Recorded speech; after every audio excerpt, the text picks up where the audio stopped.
ഇടുക്കിയിൽ 4 വയസ്സുകാരി പനി ബാധിച്ച് മരിച്ചത് ചികിത്സാ പിഴവ് മൂലമെന്ന ആരോപണവുമായി കുടുംബം.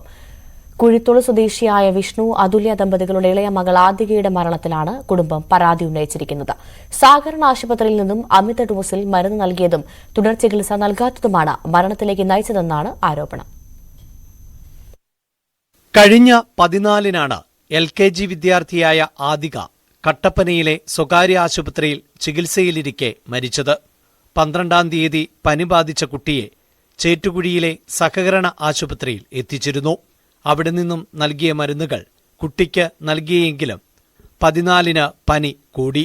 ഇതേ തുടർന്ന് കട്ടപ്പനയിലെ സഹകരണ ആശുപത്രിയിൽ കുട്ടിയെ എത്തിച്ചു. ശിശുരോഗ വിദഗ്ധർ അവധിയിൽ ആയിരുന്നുവെങ്കിലും ഡ്യൂട്ടി ഡോക്ടർ കുട്ടിയെ പരിശോധിച്ചു. ഹൃദയമിടിപ്പ് കൂടുതൽ ആണെന്ന് മനസ്സിലാക്കുകയും ചികിത്സ ആരംഭിക്കുകയും ചെയ്തു. മുൻപ് കൂടുതൽ അളവിൽ മരുന്ന് നൽകിയതാണ് കുട്ടിയുടെ ശാരീരിക ബുദ്ധിമുട്ടുകൾക്ക് കാരണമെന്ന് ഡോക്ടർമാർ കുടുംബത്തെ അറിയിച്ചു. ചേറ്റുകുഴിയിലെ സഹകരണ ആശുപത്രിയിലാണ് കുട്ടിയെ കാണിച്ചതെന്ന് വീട്ടുകാർ ഡോക്ടറോട് പറയുകയും ചെയ്തു. ഇതേ തുടർന്ന് കുട്ടിക്ക് മറ്റു കുഴപ്പമില്ലായെന്നും വീട്ടിൽ കൊണ്ടുപോയിക്കോളാൻ പറയുകയായിരുന്നുവെന്നും കുടുംബം പറയുന്നു.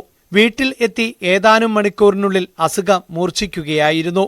കട്ടപ്പനയിലെ സ്വകാര്യ ആശുപത്രിയിൽ എത്തിച്ച ചികിത്സ നൽകിയെങ്കിലും കുട്ടി മരണപ്പെട്ടു. നമ്മൾ ചേറ്റുവിലെ സഹകരണ ഹോസ്പിറ്റലിൽ നിന്നാണ് ഈ മരുന്ന് തന്നേന്ന് പറഞ്ഞു. അപ്പോൾ അവരെന്നേരം തന്നെ പറഞ്ഞു അതങ്ങനെ സംഭവിക്കുന്നതല്ല, അങ്ങനെ മരുന്നിൽ പറഞ്ഞു. അപ്പോൾ ഈ ആ സഹകരണ ഹോസ്പിറ്റലിൽ നിന്ന് തന്ന മരുന്നിന്റെ ബില്ലും കാര്യങ്ങളും എൻ്റെ ഉണ്ടായിരുന്നു. ചേറ്റുകുഴിയിലെ ചികിത്സാ പിഴവ് പുറത്തറിയിക്കാതിരിക്കാൻ കട്ടപ്പന സഹകരണ ആശുപത്രിയിലെ ഡോക്ടറും കൂട്ടുനിന്നു എന്നാണ് കുടുംബത്തിന്റെ ആരോപണം. തുടർ ചികിത്സ ലഭ്യമാക്കുകയോ മറ്റ് ആശുപത്രിയിലേക്ക് മാറ്റണമെന്ന് ആവശ്യപ്പെടുകയോ ചെയ്യാതെ പറഞ്ഞുവിട്ടു.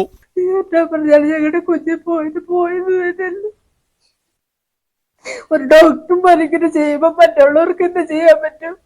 കുട്ടിയുടെ മരണത്തിൽ ഡോക്ടർമാർക്കെതിരെ അന്വേഷണം ആവശ്യപ്പെട്ട് മാതാപിതാക്കൾ പോലീസിലും ഇടുക്കി ജില്ലാ കളക്ടർക്കും പരാതി നൽകി.